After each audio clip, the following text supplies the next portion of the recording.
Let's talk about how to market without feeling desperate. That is key. Most of you guys, I know when you are looking to get clients, you're just like, I just want freaking clients. Someone just give it to me, please. Okay. However, we cannot act desperate. We have to audit and we have to systematize it. Because when you act desperate, then what happens is you just start going on the hamster wheel, and then all of a sudden it's so overwhelming. You freeze and you don't do anything, and then you're literally just still sitting there like, I don't have leads coming in the door. What do I do? And we don't want you to get there. So I'm going to teach you today how to market yourself without feeling desperate. First thing is mindset. I know you guys are going to be like, Kelly, really? Mindset? Yes, mindset. We don't need to act desperate, even if we have 0 clients on our schedule, or even if we have 500 clients on our schedule. We don't need to act desperate. That's the first thing. So, the mindset here is first, I need you to say to yourself, I just want to help people. And I need you to mean it. You can't just be like, I want to help people. I need you to say, I want to freaking help people. Like, I want to help people and like truly feel it and mean it. Okay? Now that you say that to yourself 20,000 times, like literally, I want to help people. Look yourself in the mirror. I just want to freaking help people. Okay, that's the first step. That you actually like people and you want to help them. Second step. Okay, now I said that. Now I believe it. I really want to help people. Okay, now I don't feel as desperate because I actually want to do it. Great.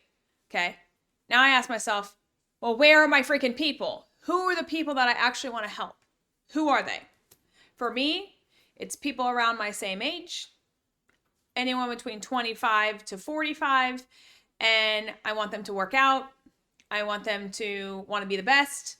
I want them to live like a great life, meaning that they're into fitness and they're into themselves and they like want to they have families and they want to look cute on the weekends. Like I want to work with those people.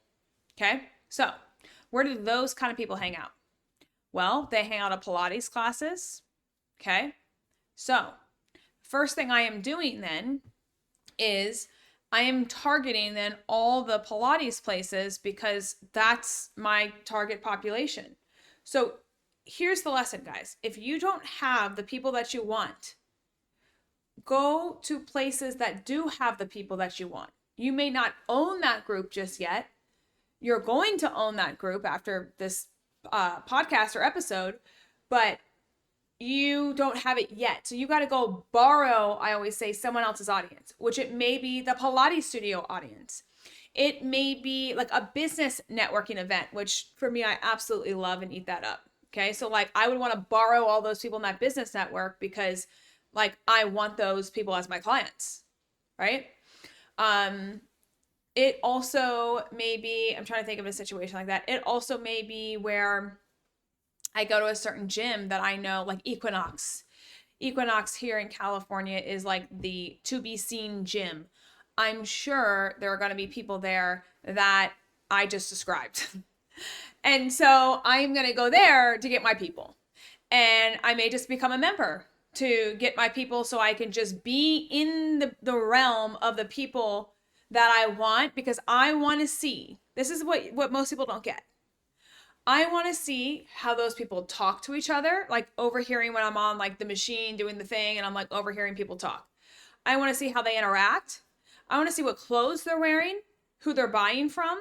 I want to see their buying patterns. Like, are they going to the cafe and what are they eating? I want to see. I just want to see how they interact. I want to see what they're bringing to the gym. I want to see what's like the hottest, latest thing. Like, I watch every single thing about them. I study people. And if I am trying to look for that ideal client, I need to know how their mind works. I need to put myself in that environment. Like that is key, guys. It is so key. So if you like, let me give you an example of a disconnect of your audience. If you are a camper, like, and you love van life, okay? But you are putting your prices at like $300 a visit because you want to be premium. And by the way, highly recommend you doing that, okay? But you are making videos about van life with your content. But you're trying to attract the $300 clients. The $300 clients are not going to be attracted to van life. So right there, there's a disconnect. So to me, if I was in van life, I'm going to target people that are more crunchy, like meaning that want alternatives for like pain medication or alternatives for like organic foods. Like I would be targeting more local, farmers markets, because probably those people that are going to love van life are going to be going to farmers markets.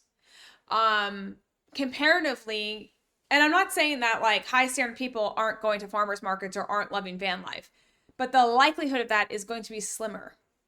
Comparatively, if I'm going for the $300 price point, I need to be showing myself that I am in these business event rooms and that I'm in these Pilates studios and I'm doing my fitness workout every single day and I'm going to champs and mimosas on the beach in the morning. Like, I mean, look, I have high standards, but I don't do that crap. But like that, you guys get the point, okay? You don't have to do all of that, and please be you, don't be fake. I would go to Pilates class though, because I was a Pilates instructor, but that the marketing has to align with also who you are and your values. Like, does that make sense? So just be mindful of that. And like also how you show up. I didn't get this until this year, which is why I made an identity shift myself. Because I really always talk about treating high-end clients because I'm a big component of that because they're just going to want the best results and that's how we get the best results. But I wasn't showing up the best version of myself. That's why you guys see, if you guys are watching this, I have makeup on. I'm in an actual outfit. I have my jewelry on. My hair is done, right? If I showed up with my hair in a bun in my AV sweatpants, which I absolutely love, which is the other version of me, I would not attract the higher end clients that actually want it all because they don't want to look like that. They don't want to be in the sweatpants. They want to look like this. So just be very mindful of that when it comes to marketing, because so many people think it's about the funnel and the messaging, and it is. Well, not so much about the funnel, but the messaging, yes. Okay. But it's also about this appearance, how you present yourself. Okay. That is key. And I think this is especially in a female world, this is an underutilized skill that you can flex. And even I think it's Cody, I forgot her last name. She even said there's a Harvard study done that women that wear makeup get 30% more in earnings when you wear makeup. And if that's the game that we have to play and that's just like what I have to do to get 30% more, fine. Guess what? I'll put on my makeup all day long. Does not matter to me. Okay. I don't make the rules. I didn't make that rule, but like, that's just it. So be mindful of that. And you don't feel desperate. You just have to be in alignment with that. You have to be ready yourself. I think this is such a big point. You have to be ready yourself to make the shift, to make that identity shift. And that takes effort, guys. For me to put on makeup, it takes effort. For me to actually shower and do my hair, that takes effort. For me to find an outfit that like I feel good in, that I like, whatever, that takes effort, right? That takes a lot more effort than me just showing up with my hair in a bun in my AV outfit. So all this is changing into the identity to then attract the right people that you want to then be able to live the life that you want and have the girlfriends that you want. And we all are leveling each other up rather than like coming in just like, I'm here, I'm showing up today. And I think it's very important when it comes to marketing and not feel desperate, is being willing to step in the version of that who you want to become. I'm not 100% that version that I want to become all the time at all, but I'm working towards that. I have more days now that I am dressed like this than I have days that I'm dressed in my AV, which I'm working towards saying, okay, yep, I'm going to keep moving in that direction to keep creating the better version of myself that I want to become. That I don't care what anyone else thinks. I want to become that better version because I see myself in that better version, right? And so that is part of marketing. And then, so when I'm talking about not feeling desperate, okay, because that's the whole point of this thing, is how to market yourself without feeling desperate. Well, number one, you have to change who you are. Always, always, always, always, you have to keep elevating yourself. And you film it. You film the change. People want to see transformations. That's marketing, by the way. They want to see transformation. But you're like, but Kelly, you're not talking about anything physical therapy, occupational therapy. I know. Because people don't relate to that as much as people changing. Because they want to change themselves too. So document that. And by the way, you can also document treating a patient. Sure. Okay. That's only going to help you. But it's actually you changing as the person is the thing that's your marketing. Again, people miss this. They miss it. Okay? Because they're trying to find the best SEO word to get the most eyeballs, and that's just not the case. That's not it. The other thing is make sure there's an alignment that happens. So if I'm marketing to Pilates, but I don't believe in Pilates, then don't market to Pilates because then that is desperate. Conversely, if I market to CrossFitters, but I have no clue about CrossFit, nor do I have an interest in it, that's to me is called a fraud. I'm not standing in what I truly value. So like I can't be authentically myself. I'm going to be like faking it till I make it. Now for some of you that may work, for some of you that may not work. Or you say, I don't know about it, but I'm actually going to go take classes and learn about it so that I can feel more confident in these things and actually make it my identity so that I can get these people. Like that's to me what I would do. But like that doesn't have to be what you do. And then I don't feel desperate because it's all part of the process of growing and learning and becoming a better version of you at the same time as you're marketing to these people. Like that's how I do things. It's like if I don't know it, I'm just going to go try to learn it. I think that's big. What else? How to feel market without feeling desperate. Find your tribe. That's number 3, I would say. Find your tribe. Like go on Facebook, look up groups that like art groups if you like art, piano groups if you like to play piano, business clubs if you like to do business. That's what I would look up. What else? Volleyball clubs, whatever it may be, and go join that. Go to those people. And then basically while I'm hanging out with this group of people, what did everyone ask you? Hey, what do you do? What do you do? I tell them. And then guess what? Oh my God, I need that help. Okay, I can help you, no problem. I can help you with that. And then that's what happens, right? So just be really mindful that it doesn't have to be as hard as you guys make it out to be. A lot of us make it so complicated. I just always think about marketing as making friends. Marketing is making friends. Marketing is making friends. That's it. That's all it is.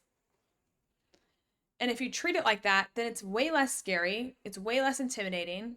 And you just get to hang out with the best people. That's it. And the right people will be attracted to you and the wrong people will go bye-bye. That's how I look at it. It's truly it. And I don't feel desperate. I don't feel like I need them. Like I don't need you if you're no, don't vibe with me. Like that's cool. I understand. There's some people that do, some people that don't. You know? What else about marketing and not feeling desperate? Let me think what else. I'll say that's another thing. Marketing and not feeling desperate. I think the other thing here is number 4 or 5 is have many referral sources. Don't just have like 1 or 2 people that you rely on. That's your main referral source because that thing could dry up and that thing could be Google. That thing could be a doctor, an actual doctor. The thing could be maybe an event that always gives you lots of return. You have to diversify where you get your referrals. So yes, it could be word of mouth, but what else? Word of mouth, doctors, events, who else? Google, maybe Facebook ads. Okay, great. But it has to be so diversified. Okay, think of it like stocks. Like you want to diversify your stock market just in case one goes down, and then you got the other one supporting you. That's the key here. Diversification is key. And so that's how you're not going to feel desperate, because if one goes away, you're not going to really even notice it that much, to be honest. Okay. Um, and then, yeah, I would just say this really goes back to showing up just authentically you and putting your values out there. And whoever's attracted to you is who's going to be attracted to you. And just being okay with people not being okay with you. That's it. It's really it. And if you're okay with that, then you're going to love marketing. I absolutely love marketing because I just think it's fun to meet people. That's how I look at it. It's like a game to me. It's like, how many friends can I get today? I'm like, yay, we connected. And we have like the same interests. So great. You want to be besties? Okay, great. That's how I look at it. And if you look like that, it's not intimidating. You don't feel desperate. And you're like, this is fun. And that's what I want you to guys do, is like think marketing is fun. All right, guys.